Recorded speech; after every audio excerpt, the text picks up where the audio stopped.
Hello friends, welcome to my channel. मेरे channel में आप लोगों का बहुत बहुत स्वागत है। आई होप आप लोग बहुत अच्छे से होंगे, बहुत मज़े में होंगे और बहुत स्वस्थ होंगे। आज मैं आपके साथ अगर हमारा वूलन कपड़ा अगर हमने धो दिया है और प्योर वूल का है वो, तो अब धोने से तो वो ख़राब हो गया, तो उसको कैसे सही करें, तो वो आपके साथ एक ट्रिक शेयर करने जा रही हूँ। देखिए, मेरे पास ये मेरा प्योर वूल का ये शॉल है, तो काफ़ी अच्छा है और काफ़ी पुराना हो गया है ये, पर बिल्कुल नया रखा हुआ है। पर इसे मैंने एक बार मतलब 2-3 बार तो मैंने ड्राई क्लीन करा चुकी थी, बट एक बार मैंने इसे पानी से धो दिया था, तो इस वजह से ये जो इसके जमे हुए रुएँ थे, वो रुएँ मतलब खड़े-खड़े से हो गए थे। तो इसके लिए एक ट्रिक मैंने आज़माई है। तो इसके लिए मैंने लिया है गुनगुना पानी, मतलब गर्म है, इसमें थोड़ा-सा मैं पानी ठंडा मिला लूँगी और साथ ही साथ लिया है एक कंडीशनर। जी हाँ, ये वही कंडीशनर है जो हम बालों में यूज़ करते हैं।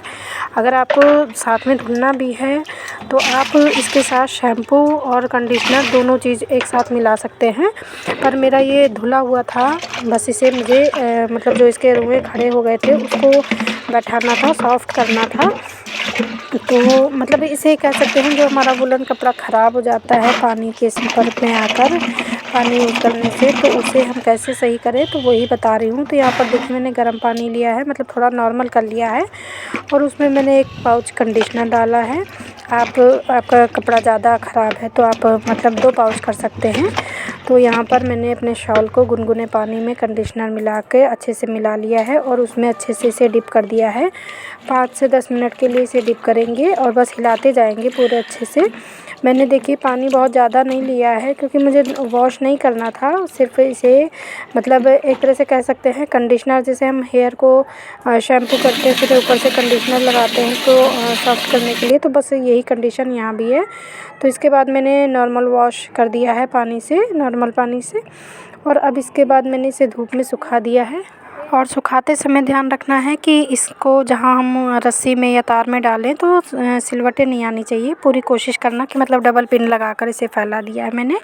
और इसके बाद हल्की गर्म प्रेस को आयरन यूज़ किया है मैंने, इसमें प्रेस किया है। तो देखिए जितने भी रुएँ, अब कैमरा इतना मतलब इसमें नहीं अच्छा सा दिखा पा रहा है, पर अगर आपका कपड़ा ख़राब हो गया हो तो प्लीज़ ये हैक ट्राई करके देखना। मतलब मेरे शॉल में तो काफ़ी अच्छे से इसके रिज़ल्ट दिखे हैं। आप भी एक बार, अगर आपका कपड़ा जो ड्राई क्लीन वाला है उसे आपने घर में वॉश कर दिया है तो उस पर यूज़ करके देखिएगा, ये ट्रिक बहुत ही काम करती है। और मैंने अपने शॉल को तो सही कर लिया है। अब देखिए, मैं तो कैमरे में पूरा दिखा रही हूँ, पता नहीं आपको समझ में आ रहा है या नहीं, कैमरा उतना जस्टिफाई नहीं कर पा रहा है। तो मतलब आपको पहले भी दिखाया था, पहले जैसे इसके जो ये चिपके हुए बाल थे ये सब खड़े-खड़े से लगते थे क्योंकि प्योर वूल है ये। और अब जब इसमें कंडीशनर हो गया है और थोड़ा टाइट आयरन कर दिया मैंने, मतलब हल्का तेज़ गर्म प्रेस किया है। आपको ध्यान रखना है कि बस जले ना, एक जगह हमें नहीं रखना है, प्रेस को बराबर चलाते रहना है। तो इस तरह आप भी ये हैक आज़मा के देखिए, बहुत ही कारगर है ये। और देखिए, आज है 22 तारीख का दिन, दीपावली घरों में मनाई जा रही है, सब पूरे देश में ही ये है। देखिए, मेरे पूरे घर में बहुत ज़्यादा दिए तो नहीं लगाए हैं, पर 1-1, 2-2 दिए मैंने सब जगह लगाए हुए हैं। और बाहर का दिखाती हूँ, जय श्री राम के नारे भी गूंज रहे हैं। और जो मंदिरों में, स्कूलों में और लोगों के घरों में जो डेक चल रहे हैं वो तो श्री राम के गाने चल ही रहे थे। और देखिए, शहर भी कितना सुंदर सजा हुआ है। बहुत ज़्यादा दीपक से तो नहीं घर को सजाया है, पर लाइटिंग कर दी है, सभी ने अपने घरों की लाइटें अच्छे से जला दी थी। बहुत से घरों में झालर भी लगी हुई है, लाइटिंग का बहुत अच्छा है, ग्रीन ब्लू सब, मतलब घर बहुत अच्छे लग रहे हैं, दीपावली की तरह हमारा शहर चमक रहा है। और ये तो बहुत ही खुशी की बात है कि जो हम सनातनवासी मानने वाले, सनातन धर्म को मानने वाले लोग जो चाहते थे वो हमारी इच्छा बहुत दिन बाद, बहुत वर्षों बाद पूरी हुई है। और हम इस पीढ़ी के भाग्यशाली लोग हैं जो इस ऐतिहासिक क्षण को देख रहे हैं और मना रहे हैं। तो देखिए, पूरा शहर दीपों से और रोशनी से जगमगा रहा है और पटाखे भी बहुत सारे फूट रहे हैं। आप लोग सुन सकते हैं, देख सकते हैं, और आपके शहर में भी ऐसा ही हुआ होगा। और मतलब इतना अच्छा लगता है जब हम कुछ मनचाही चीज़ हम पा जाते हैं या जिसमें हमारी श्रद्धा होती है वो चीज़ हमें मिल जाती है, तो सुन के ही बहुत ही अच्छा लगता है। भले ही हम सब अयोध्या ना जा पाएँ, पर अयोध्या का आनंद हम अपने घर में बैठकर ले सकते हैं। प्रभु श्री राम तो हमारे मन में बसते हैं। तो यहाँ देखिए ऊपर से भी मैं आपको दिखा देती हूँ दीपों से कैसे पूरा मतलब मोहल्ला मेरा जगमगा रहा है। लाइटिंग है, पटाखे हैं, रोशनी है, आतिशबाजी है। तो ये तो खैर सभी के यहाँ होंगी, पर देखकर बहुत अच्छा लगता है। और देखिए अब है मॉर्निंग का टाइम और आज है, अब मैं साफ़ सफाई कर रही हूँ। तो यहाँ पर आज मैंने काम जल्दी कर लिया है, खाने पीने का काम हो गया है। तो आज बेडशीट वगैरह चेंज करना है, क्योंकि आज ही के दिन हमारे यहाँ फंक्शन है। तो आज गेस्ट भी आने वाले हैं। तो सबसे पहले तो मैं बेडरूम की सफाई कर दूँ और पिलो मतलब बेडशीट और पिलो तो चेंज कर दूँगी, पर पिलो सॉरी रज़ाई कवर अभी नहीं मैंने धोया है, वॉश नहीं किया है, क्योंकि मेरी तबीयत काफ़ी ख़राब हो गई थी। 2 दिन तो मतलब सर्दी लग गई थी, काफ़ी पेन हो रहा था। तो इस वजह से ये मैंने मतलब आगे पीछे के लिए छोड़ दिया है। वैसे भी फंक्शन घर से नहीं है, गेस्ट हाउस से है, इस वजह से मैं इसे हटा दूँगी और बेडशीट चेंज करके और फिर करूँगी। अब जब तबीयत ठीक हो जाएगी तभी मैं मतलब एक्स्ट्रा साफ़ सफाई करूँगी। जो हो गई वो हो गई, अब जो बची है, क्योंकि सबसे पहले स्वास्थ्य है। अगर हमारा शरीर नहीं चलता है, हमें मतलब प्रॉब्लम होती है कुछ काम करने में सर्दी से या किसी भी चीज़ से, तो मेरा मानना है सबसे पहले अपना शरीर देखना चाहिए, उसके बाद फिर दूसरे काम देखने चाहिए। तो सर्दी से मुझे खासी प्रॉब्लम हो जाती है, कुछ ज़्यादा ही हो जाती है। और पहले तो मैंने बेडशीट भी चेंज करने को छोड़ दिया था कि नहीं करूँगी। फिर ये हुआ कि लाओ अच्छा थोड़ा थोड़ा निपटाते ही जाते हैं, कवर वगैरह भारी हो जाएंगे। और मैं मशीन नहीं लगाना चाहती थी, क्योंकि फिर 2 ही कपड़ों के लिए क्या मशीन लगाएं। हस्बैंड और बेटे अपने कपड़े धुल ही लेते हैं, उन लोगों को मशीन का धुला नहीं समझ में आता है। समझ में तो मतलब समझ में तो मुझे भी आ जाता है, पर ढेर हो जाता है ना, तो फिर रखना उठाना बहुत भारी पड़ता है।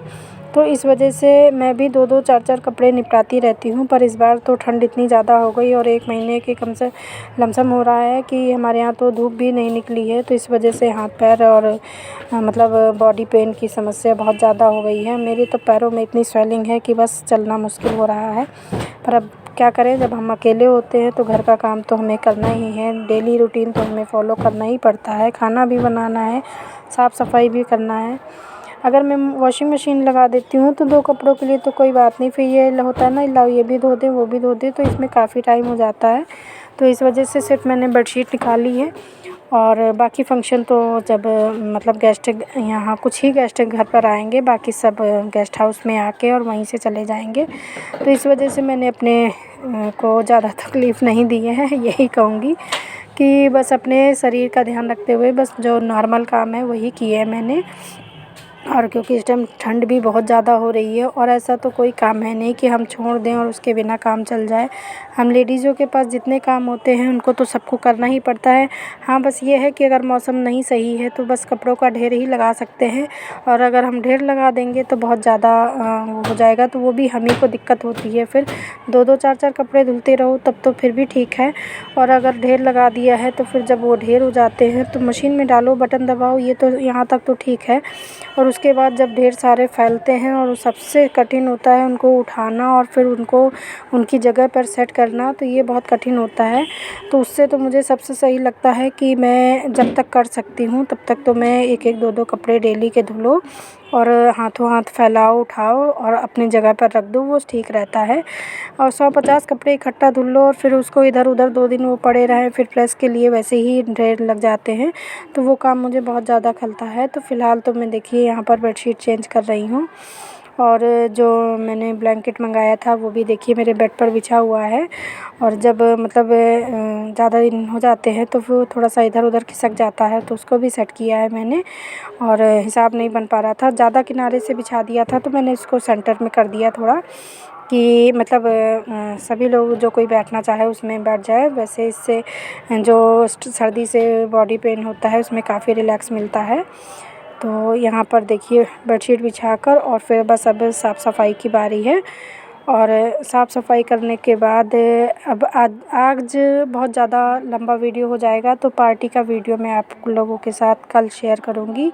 इस टाइम इतने बिज़ी चल रहे थे क्योंकि अभी शादियों का मौसम भी शुरू हो गया है, तो काफ़ी प्रॉब्लम हो जाती है क्योंकि घर का काम भी हो जाता है, फिर किसी के यहाँ अगर आना जाना है या अपने ही यहाँ फंक्शन है, 4 लोग आते हैं, तो मतलब टाइम समझ में नहीं आता है और बीच बीच में काफ़ी मतलब दूसरे काम भी करने पड़ जाते हैं, तो ब्लॉग बनाने का भी टाइम नहीं मिलता है। और जैसे मैं मेरे घर वाले नहीं जानते हैं, सभी लोग मतलब नहीं जानते हैं, बस 1-2 लोग ही जानते हैं कि मैं ब्लॉगिंग करती हूँ, तो इस वजह से मुझे तो काफ़ी छुपा के कैमरे का यूज़ करना पड़ता है। तो इस वजह से मेरे काफ़ी मतलब ऐसे पल होते हैं कैमरे में शूट नहीं कर पाती हूँ कैमरे से, क्योंकि हर चीज़ शो नहीं करना चाहती हूँ। मैं चाहती हूँ जब मेरा चैनल काफ़ी ग्रो कर जाए तभी मैं सबको बताऊँ, क्योंकि अगर हम जानते हैं कि कोई हमें मतलब आगे बढ़ने का सहयोग नहीं देगा और हमारी टांग पकड़ के खींच लेगा, तो उससे दूर ही रहना चाहिए। अगर हम जानते हैं कि यहाँ कोई हमें गिराने वाला है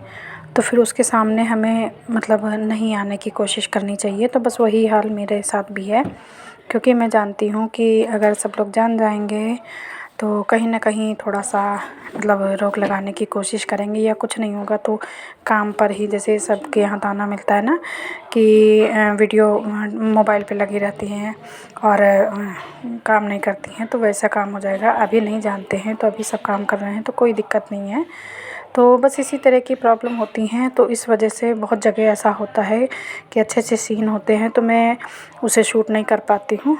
तो यहाँ पर देखिए बातों बातों में मेरा बेड भी सही हो गया है, और बस बेड सही हो गया है तो अब आई है बारी झाड़ू लगाने की। तो यहाँ पर झाड़ू मतलब एक बार तो मैं मॉर्निंग में थोड़ी सी लगा ही देती हूँ, सब रूम भरे होते हैं, और जैसा कि ना अगर बेड वेड फैला है तो फिर झाड़ू लगाने का कोई मतलब नहीं होता है, वो ना साफ समझ में आता है। और कितना भी हमारा बेड साफ़ हो, पर जब सुबह मॉर्निंग में हम उठते हैं तो उसमें कुछ ना कुछ धूल मिट्टी रहती ही है, तो फिर उसे अच्छे से बेडशीट वगैरह चेंज करके या मतलब सही करके अच्छे से करके और उसके बाद झाड़ू लगाओ तो फिर अलग से ही कूड़ा निकल आता है। तो वही यहाँ पर मेरे साथ भी हो रहा है।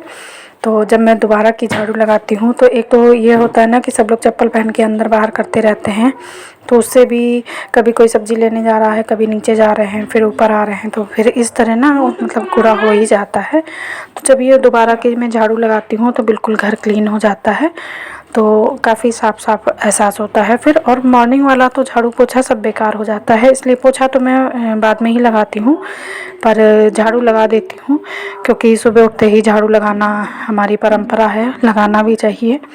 तो इस वजह से जितना खाली होता है उतना लगा देती हूँ, और इतना बड़ा घर है, डबल डबल लगाना तो बहुत मुश्किल हो जाता है, इसलिए जितनी जगह खुली है उतना मॉर्निंग में लगा देती हूँ। उसके बाद अच्छे से जो डीप क्लीनिंग है वो बाद में करती हूँ। समस्या ना मतलब ये प्रॉब्लम सिर्फ सर्दियों में ज़्यादा होती है, क्योंकि अगर कोई बाहर गया है तो जैसे रात की ओस वगैरह होती है तो कितना भी साफ़ रोड हो फिर भी थोड़ा सा धूल मिट्टी लग जाती है, और सर्दियों में कोई चप्पल भी नहीं उतारता है। गर्मी में ये समस्या नहीं आती है, गर्मी में काम करने का भी समस्या कुछ नहीं होती है, चाहे जितनी बार झाड़ू पोछा करो कोई दिक्कत नहीं होती है। तो इसी वजह से सर्दियों में काम भी लेट हो जाता है, दिन भी छोटे छोटे होते हैं, तो बस यही थोड़ी छोटी छोटी समस्याएं होती हैं जो सभी के साथ होती हैं, मेरे ही साथ क्या। तो ये है मेरा आज का डबल काम अच्छा लगे तो प्लीज़ लाइक कीजिएगा, शेयर कीजिएगा, और चैनल पर न्यू है तो सब्सक्राइब कर लीजिएगा। कल फिर मिलूंगी एक नए ब्लॉग के साथ, तब तक के लिए टेक केयर, बाय बाय।